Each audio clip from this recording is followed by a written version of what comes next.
Wes, when a lot of people watch your videos, and like I would say, for example, everybody now go watch, the 6 or 8 of the last Wes videos on his GP Penitentiary Life. I mean, they're intense, man. When I first saw you, I was like, whoa, I don't know what this guy's all about. But now when I watch him, I just treasure the energy because you remind me a little bit of Dan Pena. You're like, come on, guys. Like, I see so much in you. I see so much in you. If you could just step up and grab it, not only would you be better, but as a collective, we'd be better. That's the vibe I get from you. But for most people, it's so intense.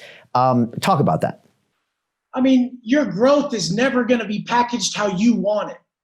It's not going to be packaged how you want it. Your growth comes in the complete opposite form. It's uncomfortable. I'm going to make you so uncomfortable because it's the truth. And you need to step into that. If it's ringing true to you, you need to accept it and walk in alignment with it. I've helped my wife cure alcohol. The whole time it was a battle. We did it in 6 months. She had been drinking her whole life up until now, and then we cured it in 6 months. The point is, it was a battle. They think you're against them, but you have to stand firm. So it's a win for both people. It teaches you to be patient. It teaches you to have long view with them. It teaches you to believe in them more. So the point is both people win from this, but it's massively difficult when you see so much in people and they're refusing to step up. But that's where we excel. We're okay with that. I have a gift of seeing the 10.0 version of someone, their optimal self, that I have a hard time believing they don't see. When I talk to my clients, I'm like, create your highest self to me, the appearance of your highest self, your higher self's actions, the demeanor, and the energy at which your higher self possesses. So step back, look at who you see yourself as at your highest version, your greatest potential, and have that individual operate your life with you. And that changes the whole dynamic. Don't come out to the battle unprepared. Come as your best self, best energy, best demeanor. I mean, quality actions. You're creating this. People don't realize. They're not seeing it. They don't realize genius is your vision. And to adhere to your vision is the only genius we will all know. Everyone who has ever saw as being crazy when they had a massive invention that was pure imagination, they brought that into fruition and changed our existence. And at once they're like, what do you mean you're going to fly across the fucking water in a plane? And then the dude pulled it off.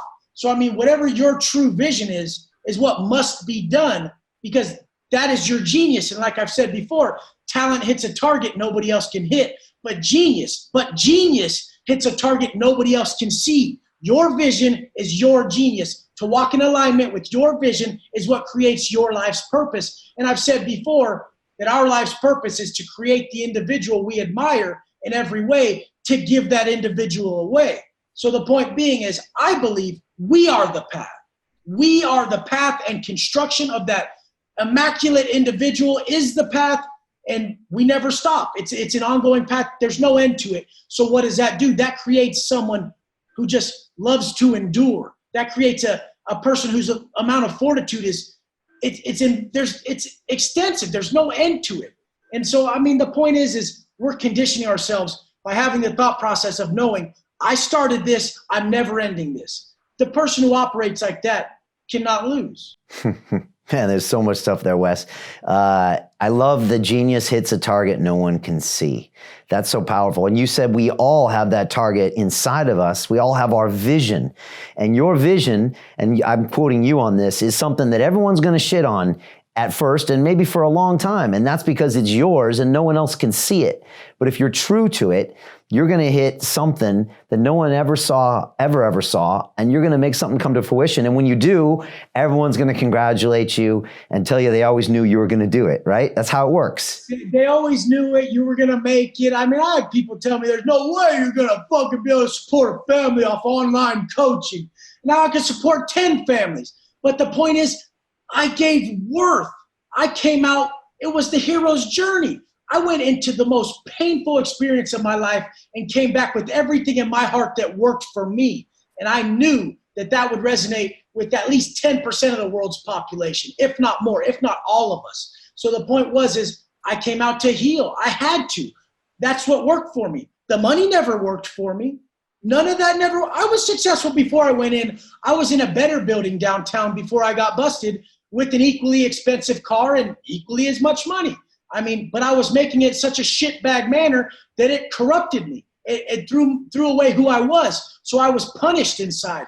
I was dealing with karmic debt consistently, never enjoying it. I mean, the point is, you know that guy who's dealing with karmic debt, he's on the nicest beach in the world and isn't even there. And the person who's operating from a state where he's helping people, he's financially gaining, and he's just providing massive worth and raising himself in general in the process, that's alignment. Helping people, personal development for self is paramount, and then giving work that in turn is seeds planted of abundance that rains back upon him. Because sometimes people watch my content, they're like, I just had to sign up. I'm true. You changed my life. And those are the people who really get it.